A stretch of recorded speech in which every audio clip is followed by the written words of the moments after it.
Hello Stratters, Nick here, playing another match of Modern with Temur Midrange. Won the die roll, and we'll be going first and keeping this hand. So this is a pretty nice hand. Oh god. So, if you saw the second match, I showed you what my sideboard configuration would look like against that. Oh wow, this is something. So I showed you what I would do if I sideboard against that. Oh god, this is I showed you what I would do if I sideboard against that Open the Vault or that Cramp Clan Ironworks deck, and I accidentally changed my deck configuration. We look to be against Affinity though, so I scried an Ancient Grudge to the bottom because yeah, I had no idea what the matchup would be, but it turns out it would be excellent in this matchup, although our opponent would definitely be really upset if we had played a Game 1 main deck Ancient Grudge against them. We do have this Disdainful Stroke, though. I just want to play Sulfur Falls and be able to bolt that Signal Pest when the time comes. Yeah, I didn't. When I thought about it, I was thinking about sideboarding for that matchup. It didn't cross my mind that I had just changed my deck's configuration. So after this match, I'll have to go back and fix that. I guess we are then somewhat pre-sideboarded for the Affinity matchup, as it turns out. And let's just go for it here and Snapcaster Lightning Bolt this Ornithopter, clean up that Glimmer Void, and hopefully this makes short work of the opponent. So Galvanic Blast Snapcaster Mage makes sense. This is probably a little bit aggressive. Our opponent could, potentially draw out of this and make us look silly, but I mean, they didn't play a second land. Their only land in play is a Glimmer Void.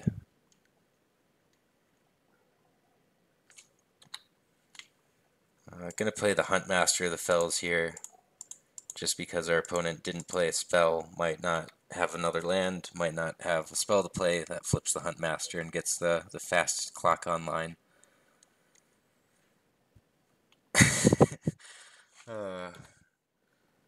I'm still just I didn't even think about that when I was, messing around like that, that it's going to change things. It's just, well, I'll show him how I sideboard, and then I'll go right into the next match. And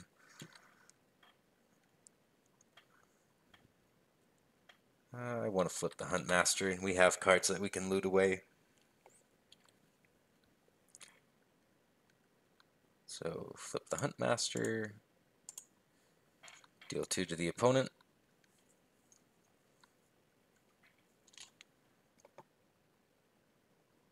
Yeah, so yeah, the opponent had a kind of all-in hand with this Glimmer Void. Alright, so so we have our Ancient Grudges already in. That's good. We don't want these Negates against Affinity. We don't want these Disdainful Strokes. Probably will cut some number of Mana Leaks and Tireless Trackers.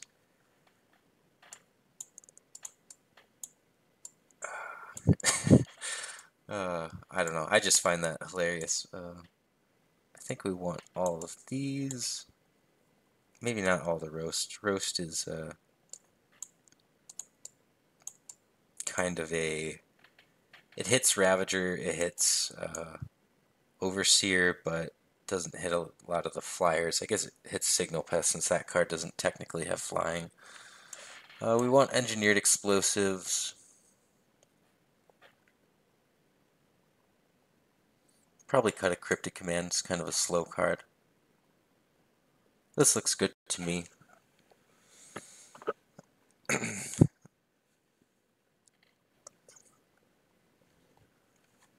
Now the question is, if I had just drawn an Ancient Grudge and played a game 1 against Affinity, like, how should I morally feel about that? Is that, you know, is that something should I even cast it, or should I be too embarrassed that I'm playing with it in my main deck? Alright, Springleaf Drum, Memnite, I have something, Volt Scourge. Alright, so we'll play Scalding Tarn, pass with Lightning Bolt up. I didn't talk too much about this hand. It's obviously not great. 5 lands is a lot, but we have, you know, an early interactive spell as well as, you know, Huntmaster and lands to cast Huntmaster, so it's kind of hard to not roll with it. Drawing Snapcaster Mage was obviously great.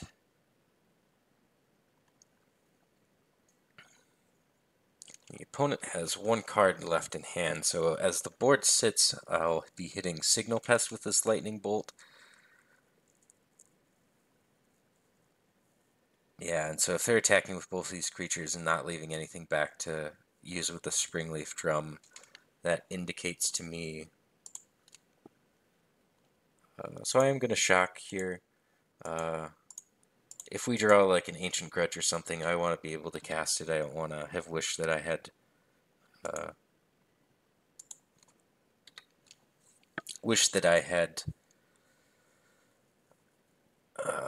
you know, not take the damage, cast the Lightning Bolt on turn 2, and, you know, wish that I had cast it on turn 1 instead of being able to, you know, just have deployed everything.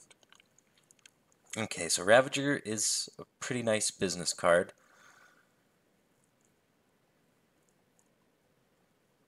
So they'll attack with those.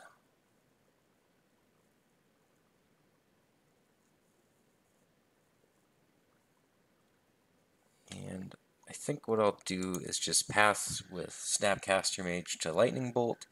I'll probably just cast Snapcaster Mage, try to block either Ravager or Memnite, and force some action there.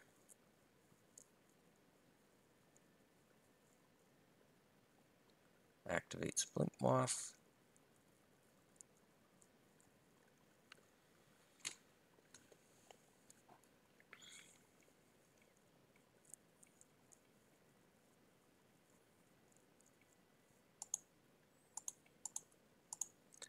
So Snapcaster Mage, target Lightning Bolt.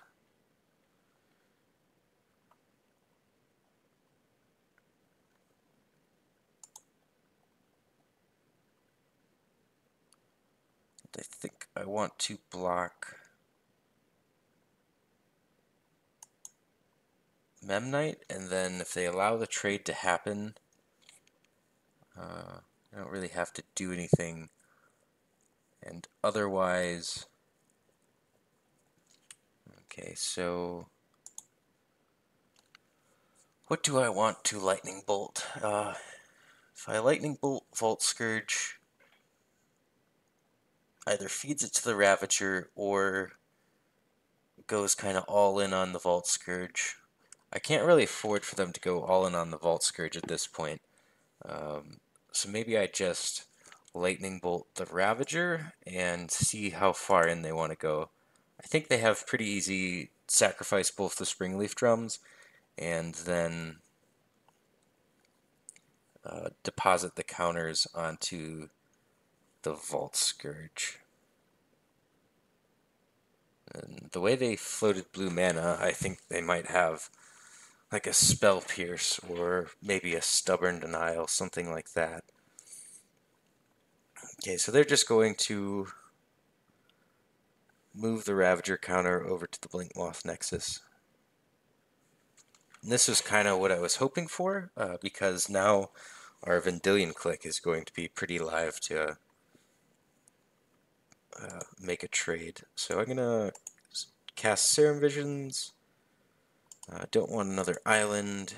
I don't really want another Void Grafter either. Yeah, so this worked out really nicely because if we provoked too much motion from our opponent, they would load up these flyers with the Ravager counters, and then we can't trade our Vendilion Clique with it. But since they didn't do that, now these are all, both of these will trade with Vendilion Clique very cleanly and very nicely.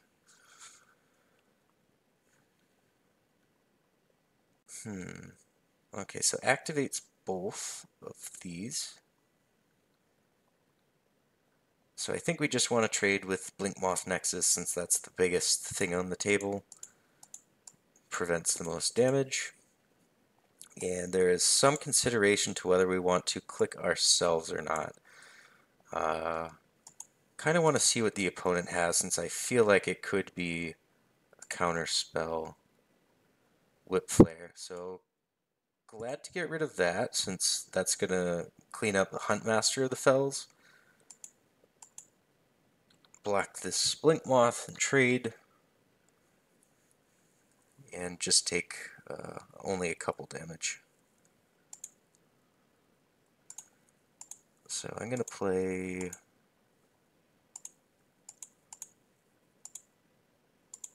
Huntmaster of the Fells. So it'll give me a little bit of life buffer, give me a clock to work with. Also puts pressure on my opponent to cast spells.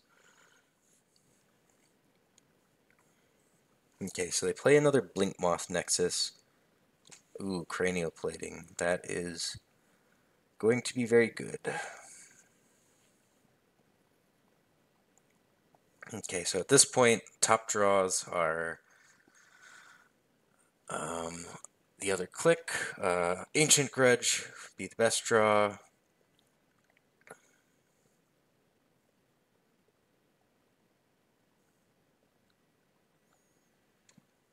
Cryptic Command would be nice. Ooh, Electorlyze. That is very nice too.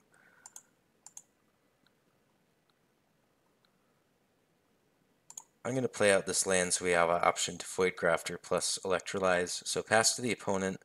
Huntmaster's going to flip. That's going to take care of the Vault Scourge.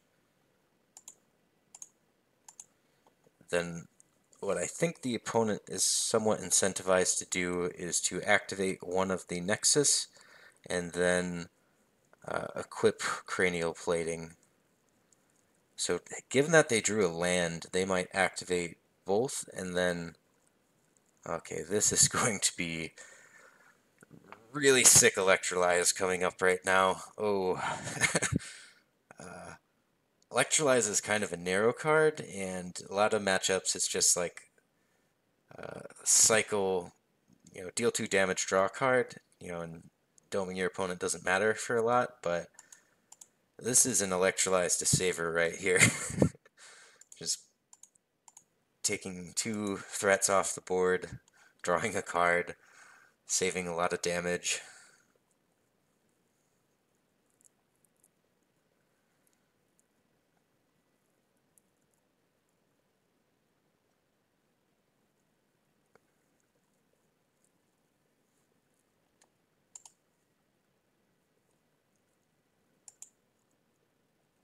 Okay, so I see what the opponent's... Oh, I should have let them attack first. I didn't notice this. I was just so happy for how good this Electorlyze was going to be. So they can save this Blinkmoth Nexus. Oh,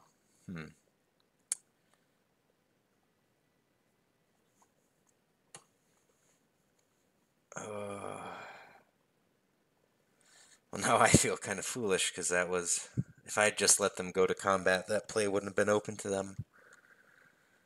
Oh, I was so excited about the Electorlyze. Well, you live and you learn. Okay, and they chose to save the Blinkmoth Nexus. I guess that makes sense since I can gain more life with these Ravagers. That they want to go for the infect kill instead of the damage. Ooh, a click. Nice. Alright, so... Just get in here with the Ravager and the Wolf. So what really should have been a blowout there, you know, killing both the opponent's man lands and you know, drawing a card for their troubles, I guess. They were able to save it. Okay, so Mox Opal. So they're just going to activate the Ink Moths.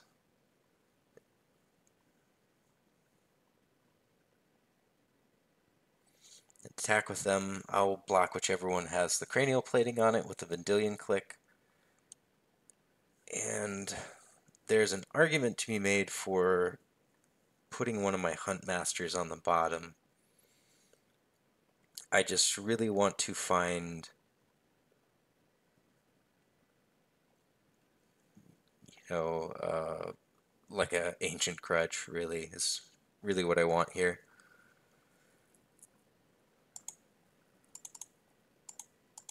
So I will click, target myself. And the reason I'm keeping Void Grafter is because Etched Champion is such a difficult card to deal with, and Void Grafter's Devoid allows it to block Etched Champion. So that's why I keep that rather than keep one Void Grafter, one Huntmaster, rather than both the Huntmasters. So block this click, or block the Ink Moth with the click. Okay, Tarmogoyf, let's cast the Serum Visions first.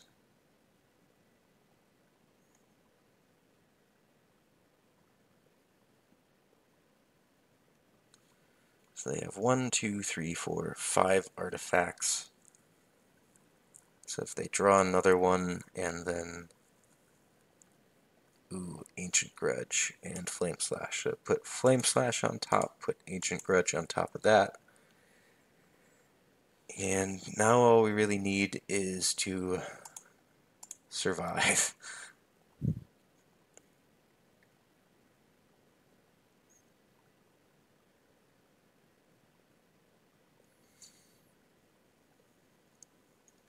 So do I want to play Tarmogoyf or do I want to play Huntmaster? I think I want to play Huntmaster just to protect ourselves from running Galvanic Blasts. So I guess that only puts us up to 7.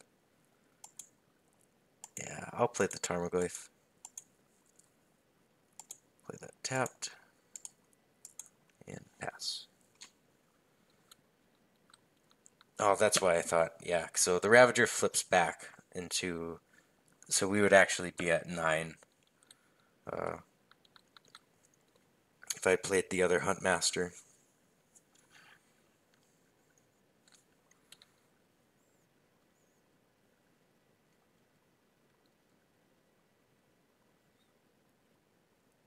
I wonder if they skip...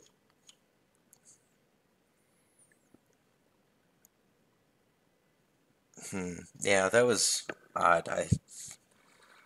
Well, it's double black to equip this, so... Yeah, I feel like we were going to win that one, especially, I mean, drawing Ancient Grudge this next draw step. So there was a matchup against Affinity, even though we had a kind of a interesting game 1 configuration, since I forgot to change the deck back for after I showed you how I would sideboard against Crankling Ironworks. I should probably go fix that right now, so get these out and click some Tireless Trackers. Bring those back in. But hopefully you enjoyed that match and enjoyed this series of matches with Temur Midrange. So I think this is a fun deck. It's good when red removal is good in Modern. It has some good matchups. You know, decks like Affinity I think are good matchups. Decks like Elves where you can really leverage that red removal, but has some trouble against other matchups. If you really like playing with Huntmaster of the Fells, this is probably the most fun Huntmaster of the Fells deck to play in Modern. There's a lot of customizability with the sideboard. Uh, different cards you can play. If you maybe feel like, Mana Leak isn't the best, you can, play main deck Negates, or, uh, you don't have to play Void Grafters. If you want to play Ancestral Visions, you can, play that instead of Pull from Tomorrow. But I just really wanted to try that card out. So this was the deck, Temur Midrange, and my series for the week. I will be back next week with another series of Modern videos for you all, and I will see you then. Stay tuned, Stratters!